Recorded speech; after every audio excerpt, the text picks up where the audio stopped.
మంచిది. ప్రభురాత్రి భోజన సహవాసములోనికి ప్రవేశించడానికి ముందు కొద్ది నిమిషాలు పరిశుద్ధ గ్రంథములో నుండి దేవుని వాక్యమును ధ్యానం చేసుకుందాం రండి.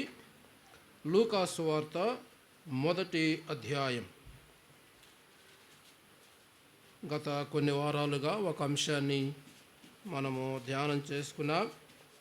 ఈరోజు నుండి మరొక అంశాన్ని మనము ధ్యానం చేసుకోబోతున్నాం. లూకా సువార్త 1వ అధ్యాయం 8వ వచనము నుండి 17వ వచనం వరకు ఉన్న భాగాన్ని మనం చదువుకొని చిన్న ప్రార్థన చేసుకొని ధ్యానములో ముందుకు సాగుదాం.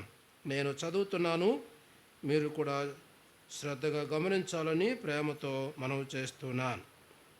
జకర్యా తన తరగతి క్రమము చొప్పున దేవుని ఎదుట యాజక ధర్మము జరిగించుచుండగా, యాజక మర్యాద చొప్పున ప్రభువు ఆలయములోనికి వెళ్ళి ధూపము వేయుటకు అతనికి వంతు వచ్చెను. ధూప సమయమందు ప్రజల సమూహమంతయు వెలుపల ప్రార్థన చేయుచుండగా, ప్రభువు దూత ధూపవేదిక కుడివైపున నిలిచి అతనికి కనబడగా, జకర్యా అతని చూచి తొందరపడి భయపడిన వాడాయను. అప్పుడు దూత అతనితో, జకర్యా, భయపడకుము, నీ ప్రార్థన వినబడినది. నీ భార్య అయిన ఎలీసబెతు నీకు కుమారుని కనును. అతనికి యోహాను అను పేరు పెట్టుదువు.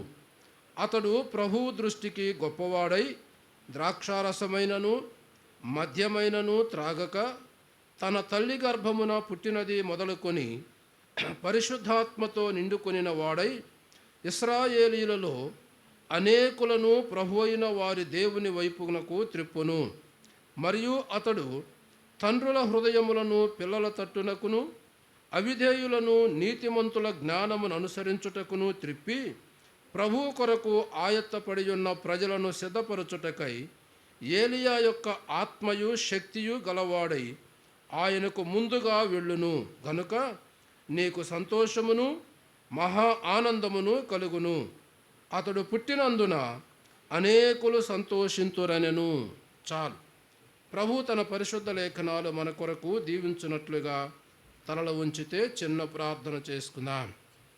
ప్రేమ కలిగిన మా తండ్రి, కనికరము కలిగిన కరుణా సంపన్నుడు అయిన మా ప్రభువా, మీకు స్తోత్రాలు చెల్లిస్తున్నాం.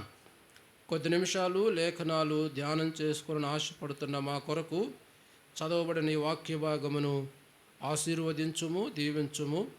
ఇందులో నుండి చక్కటి వివరణ మీరు మాకు అనుగ్రహించి మమ్మలను ఆధ్యాత్మికంగా బలవంతులుగా చేస్తూ మీ రాజ్య వ్యాప్తి కొరకై మమ్మల్ని నడిపించమని మనవి చేస్తూ లేఖనాలను మమ్మలను మీ చేతులకు అప్పగించుకుంటూ ప్రియ రక్షకుడైన యేసయ్య నామములో స్తోత్రములు చెల్లించి ప్రార్థన చేసి అడుగుచున్నాము పరమ తండ్రి. ఆమేన్. మంచిది. మనం చదువుకున్న ఈ వాక్య భాగములో నుండి కొన్ని సంగతులు మనం ధ్యానం చేసుకుందాం. ఇక్కడ ఒక వ్యక్తిని గురించి మనం చదివాం. ఒక వ్యక్తి యొక్క ఆ పుట్టుకను గురించి, అతని జీవన విధానాన్ని గురించి, అతడు చేయవలసిన పనిని గురించి ఇక్కడ మనం చదివాం. సందర్భం మనకు తెలుసు. జకర్యా అనే ఒక ఆయన దేవుని మందిరములో యాజకత్వము చేస్తూ ఉన్నాడు. ఇశ్రాయేలులో 12 గోత్రాల వారు దేవుని మందిరములో వారికి నిర్ణయించబడిన పనులు చేస్తూ ఉంటారు. లేవి గోత్రము యాజకత్వాన్ని జరిగిస్తూ ఉంటారు. లేవి గోత్రములో కూడా కొన్ని వంశాలను దేవుడు ప్రత్యేకించాడు. ఒక్కొక్క వంశము చొప్పున వాళ్ళు యాజకత్వాన్ని జరిగిస్తూ ఉంటారు. ఈ సమయంలో జకర్యాకు తన వంతు వచ్చింది.